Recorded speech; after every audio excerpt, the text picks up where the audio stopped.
Emma blinked at the steam curling from under the door, her heart thudding so hard it rattled in her ribs. The apartment was locked when she got home, just as she had left it. No signs of a break-in, no shoes by the door, no sound except the steady, familiar rush of water hitting tile. Her first thought was stupid. Did Jack come home early? Then came the second. Why didn't he call? Then the third. Why didn't I hear anyone come in? She took a step back toward the hallway, grabbed her phone and texted him, "Emma, are you home?" No reply. Her thumb hovered over the call button, but something in her gut screamed not to make a sound. Every instinct told her something was off, horribly, chillingly off. Emma had never owned a gun. Their apartment in downtown Denver was supposed to be safe. It was small, modern, always locked, and Jack was a cop. The irony of that hit her hard now as she stood silently outside her own bathroom, unarmed, with a possible stranger behind the door. She grabbed the heaviest, the thing she could find, a thick glass vase from the hallway table, raised it high, inched forward. The water turned off, her breath caught in her throat. For 2 seconds, everything went still. No movement, no voices, just her heart pounding and the hiss of silence. Then, creak. The bathroom door cracked open. Hand, large, pale, unfamiliar, slid out, reaching for a towel hanging beside the doorframe. Emma backed into the shadows, vase raised, her hands shaking violently. She couldn't breathe. She watched as the hand disappeared again. Then a voice, deep, unfamiliar, slow. "Where are the scissors?" Emma bolted.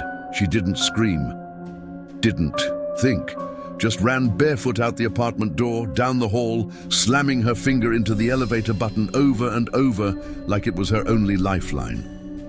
She didn't look back. Not when she heard the apartment door creak open. Not when she heard the soft shuffle of wet feet. The elevator doors opened. She flung herself inside, hit the ground floor button, and only let out a sob when the doors slid shut, sealing her away from whoever, whatever, was in her apartment. 4 hours later, police found nothing. No man, no wet footprints, no towels moved, no fingerprints, no sign of forced entry. Emma's husband Jack had answered her missed calls on his lunch break, completely confused. "I'm still in Colorado Springs, Em. You sure it wasn't just a plumbing issue or something?" But Emma wasn't crazy.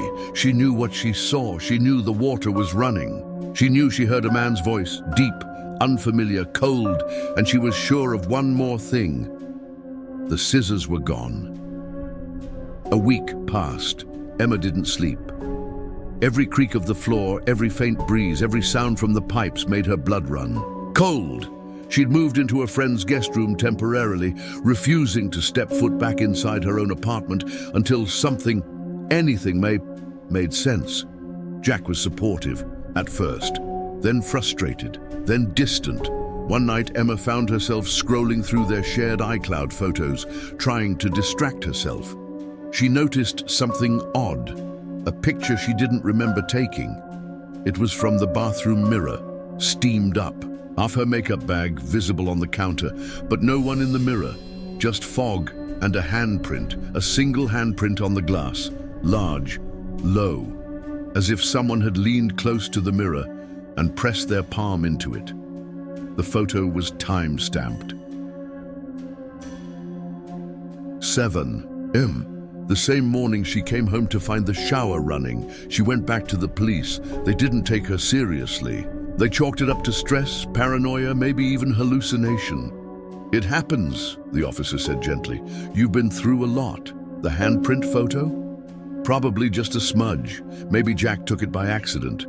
Jack swore he didn't. Why would I take a steamy mirror photo at 10 a.m.? Emma started sleeping with a knife under her pillow. Then came the voicemail. 3 days later, she was brushing her teeth when her phone buzzed. Voicemail from Jack. Weird. He never left voicemails. She hit play, but it wasn't Jack's voice. It was breathing, heavy, ragged, then a low whisper, "Nice shampoo." Emma dropped the phone. Jack insisted it wasn't him.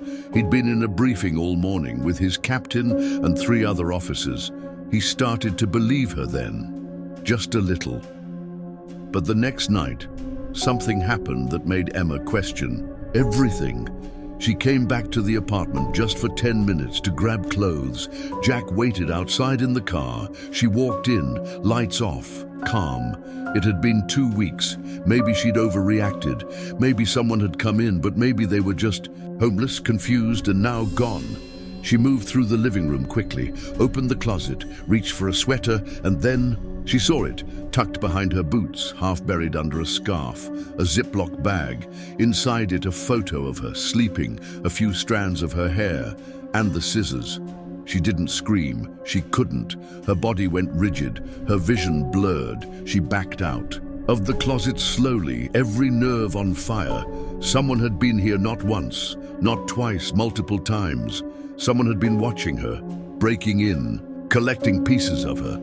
She grabbed the bag, ran to the door, and fled down the stairs barefoot, heart slamming so hard she thought it would burst.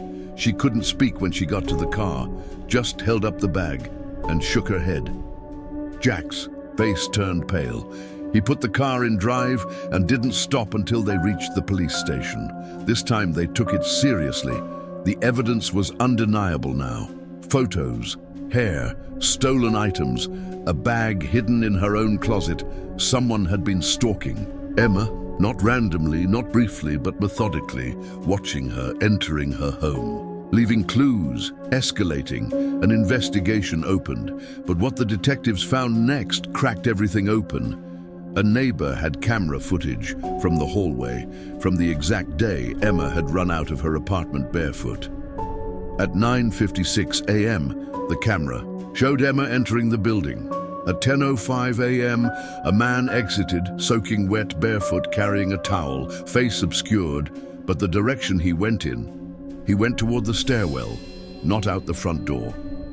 The footage ended there, but then a breakthrough fingerprint match from the scissors and the Ziploc bag. The man's name, Ryan Hale, 36 years old, former tenant in the same building. Evicted 4 months earlier for squatting in a storage unit on the top floor. He had a history of mental illness, minor arrests, a few disturbing notes found in his former unit, including poems written to a woman named Emma. He had gotten her name wrong, but clearly not her face. He'd been obsessed with her, tracking her. Somehow, he had stolen a key, or made a copy.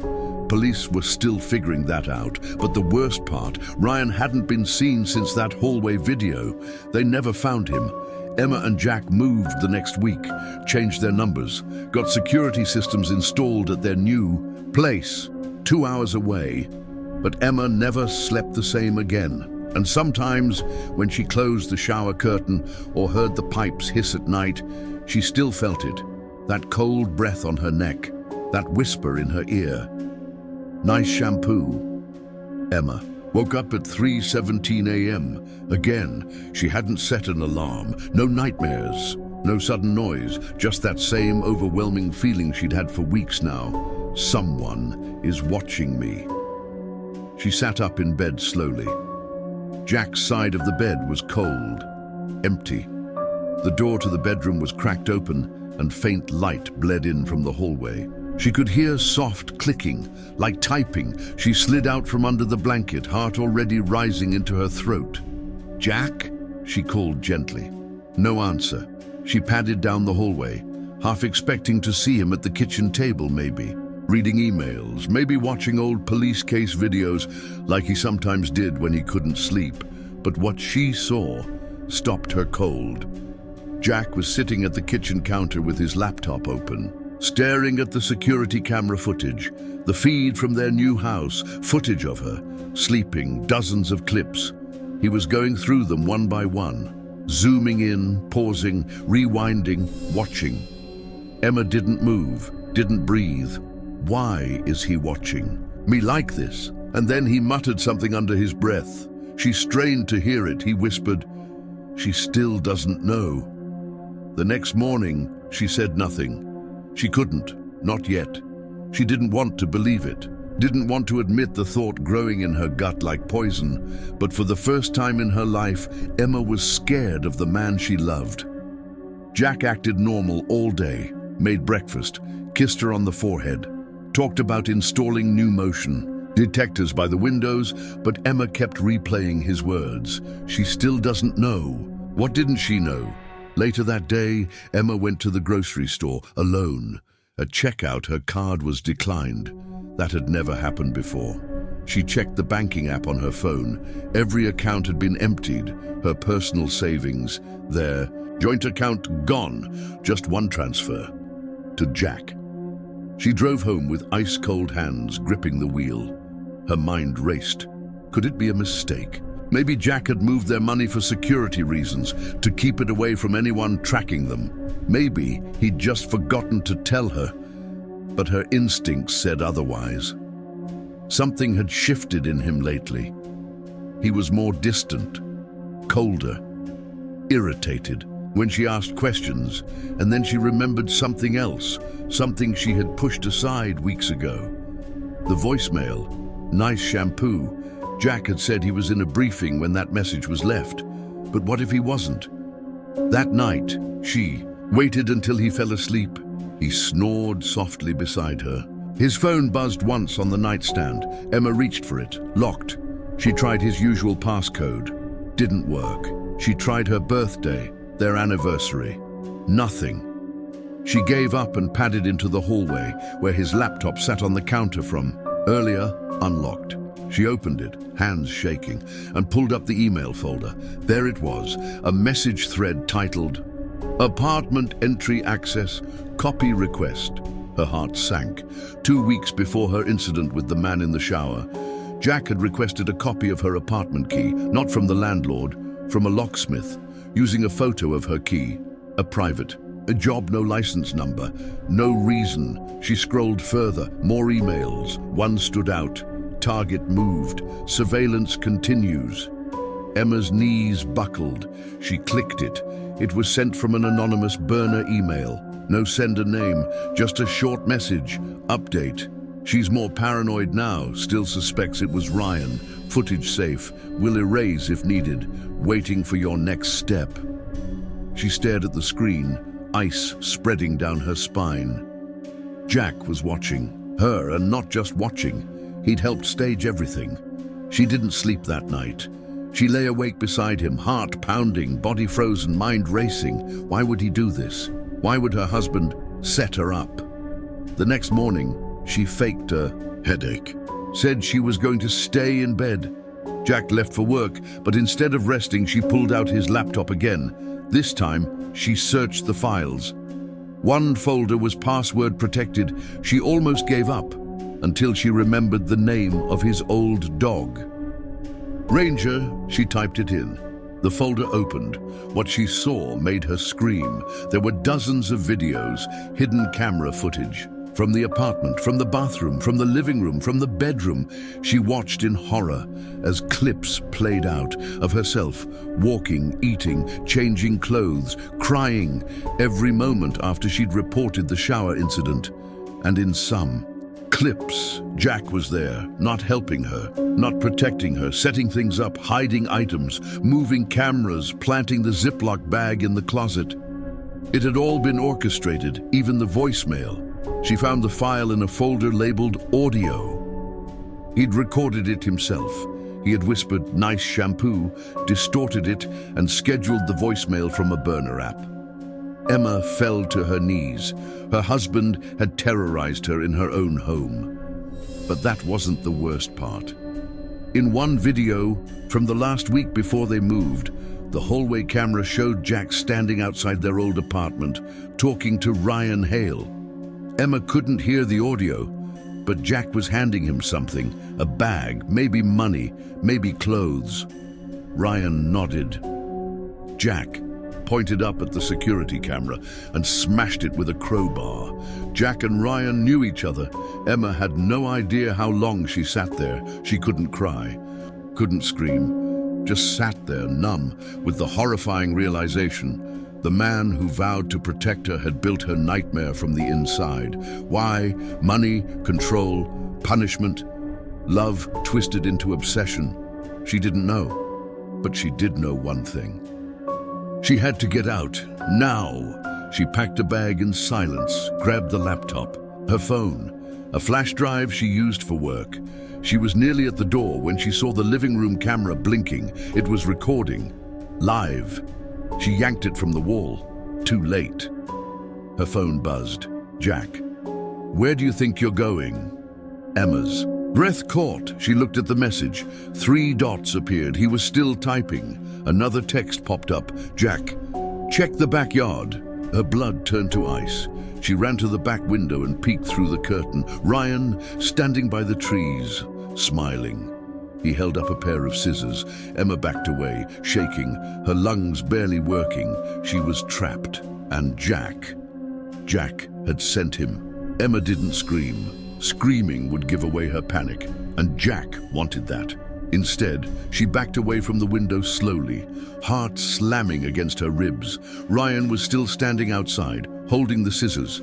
He hadn't moved, just smiling, that same cruel smile he wore when she'd caught him in her apartment months ago. Only this time, she wasn't calling the police, because now she knew they were in on it together. Jack and Ryan, her husband and her stalker. She snatched her phone, fingers trembling, and opened the dial screen. Just as she pressed the call button, the screen turned black. Her phone was dead. She stared at it in disbelief. The battery had been nearly full. Jack had installed something, a remote shut-off app. She remembered he'd asked for her passcode, just in case of emergencies. She'd handed him everything. She turned and ran to the front door, yanking it open. Only Jack was standing right there. Not a scratch on him. Not angry, not even surprised. He smiled like he'd just caught a child sneaking out of bed. Emma, he said, soft, almost gentle, put the bag down. You're confused. She froze. Why are you doing this? She whispered, stepping back. I'm not doing anything, Jack said. You're sick, Emma. You've been spiraling since the miscarriage. I tried to help, but you don't listen. You're unstable. I have proof. He pulled out his phone and waved it gently. Videos, clips, out of context. They probably looked like she was losing her mind, screaming alone, crying in the hallway, locking herself in the bathroom. He had documented everything, twisted the story. You set everything up, she whispered. Ryan, the voicemail, the cameras, the money.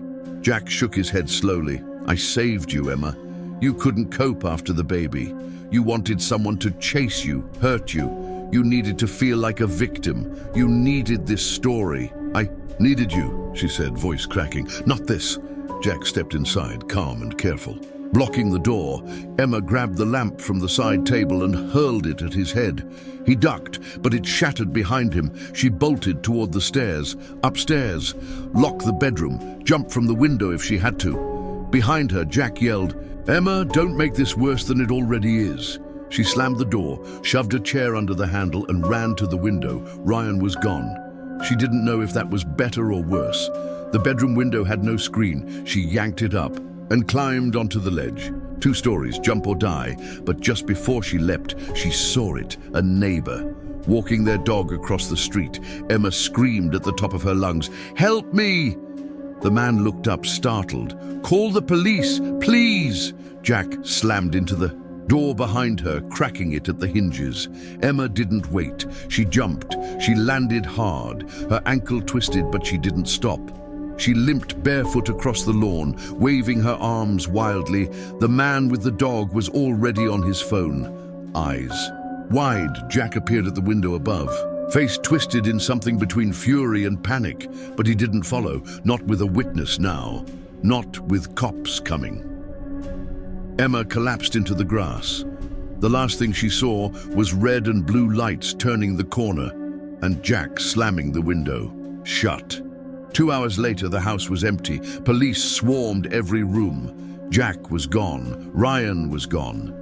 There were no fingerprints, no messages, no footage. The laptop, missing. Even the hard drives from the cameras had been ripped out. He had planned for this.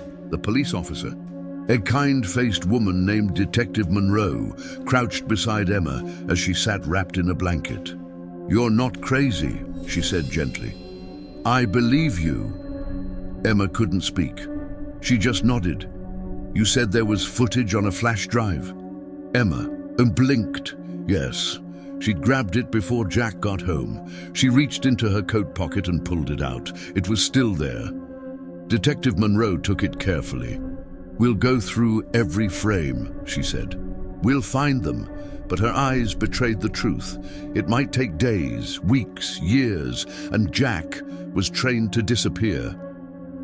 3 days later, Emma was moved into a safe house, different city, new number, alias. She barely slept.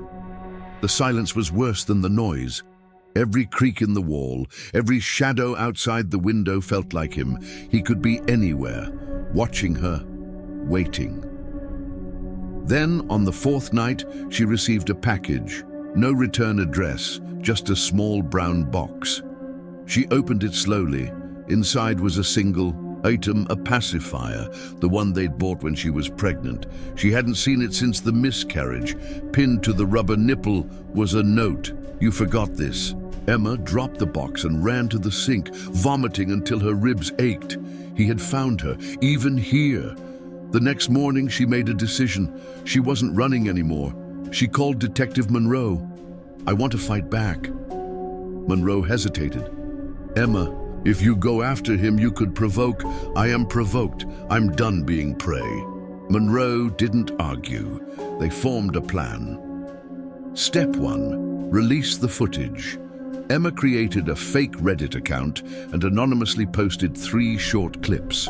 One of Jack moving the hidden cameras, one of him meeting with Ryan, and one of him rehearsing the voicemail.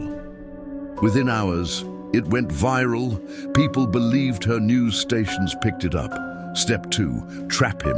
Emma returned to her old apartment for one night. Cameras, microphones, backups of everything. She posted an Instagram story from that same location. On purpose. If Jack was watching, he'd come. He came. 39 a.m. A quiet thump on the fire escape.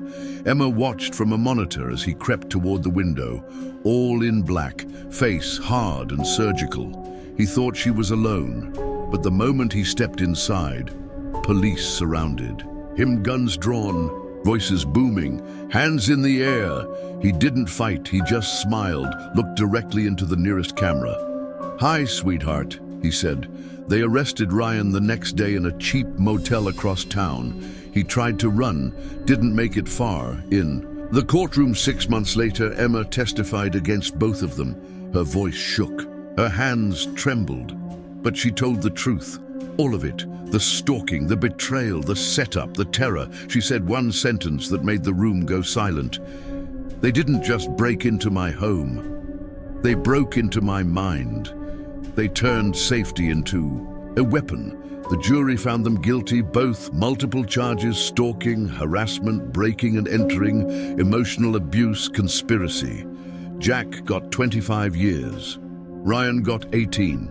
A year later, Emma stood at a beach, waves crashing in front of her. She wasn't the same person anymore. She wasn't the woman who hid in closets, who jumped at shadows, who begged for love from someone who used it as a weapon. She had scars now, but she also had strength.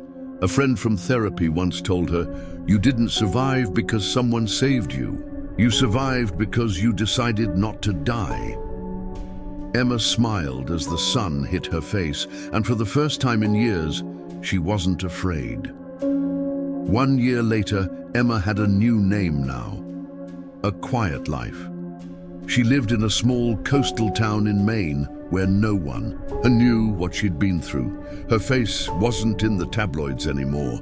The headlines had stopped. The drama had ended, for the world, but not for her. Every creak of floorboards still made her flinch. Every knock at the door made her freeze. Because when your own husband plans your breakdown, you never fully trust silence again. She'd done everything they told her: therapy, group support, journaling, meditation. Emma had healed on the surface, but inside, some part of her stayed alert. watching shadows, reading faces, preparing just in case, because Jack's last words before he was led away in cuffs weren't threats. They were a promise. "This isn't the end, Emma. It never will be." It was a rainy Friday night when she got the letter. No envelope, just slipped under her door, typed, no fingerprints, one line. "How's the view from up there?" Emma's heart dropped. Her house had no street-facing windows.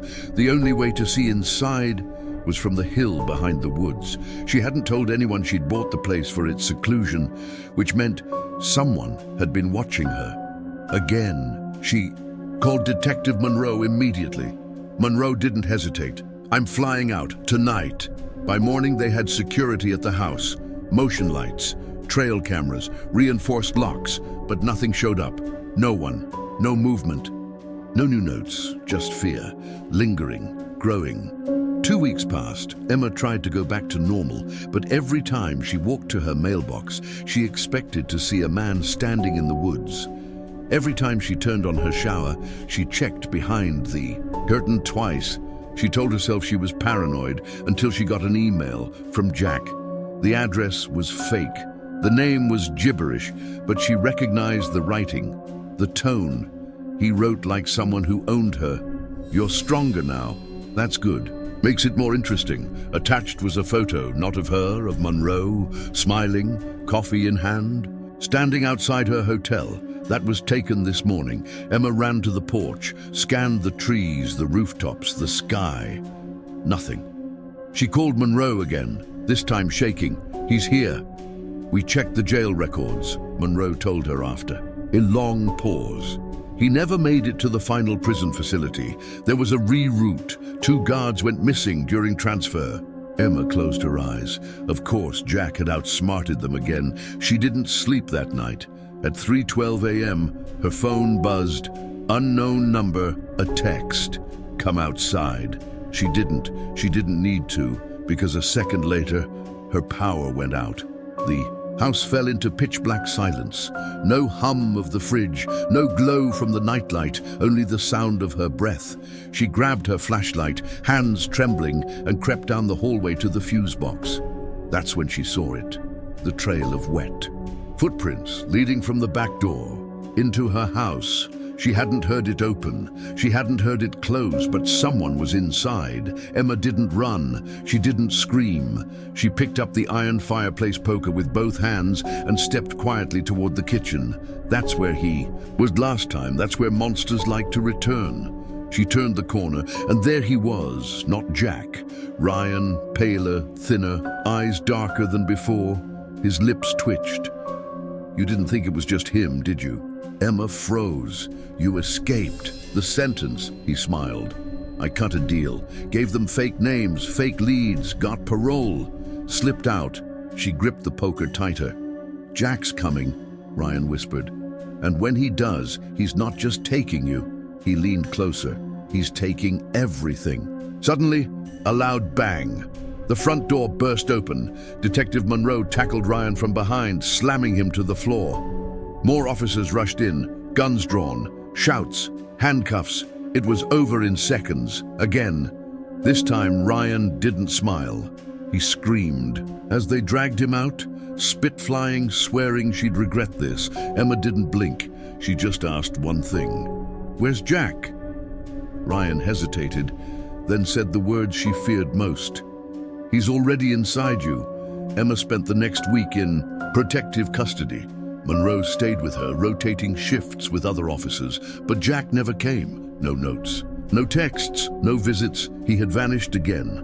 6 months later, Emma had moved across the country. Again, new job, new name, new walls. And for the first time in years, she didn't wake up in panic. She laughed sometimes, she cooked again, she adopted a small dog, Peanut, who barked at anything bigger than a leaf. Her therapist told her she'd entered a phase called post-traumatic growth. The pain hadn't disappeared, but it had transformed her. She no longer saw herself as prey. Then one night, sitting on the porch with Peanut curled at her feet, she received a letter, delivered by hand, folded neatly. No return address, just 2 words, scrawled in ink. "I'm tired. She stared at the note for a long time, not afraid, just tired too. She burned the paper, held Peanut close, and watched the sky turn from purple to soft orange. Jack was still out there, maybe always would be.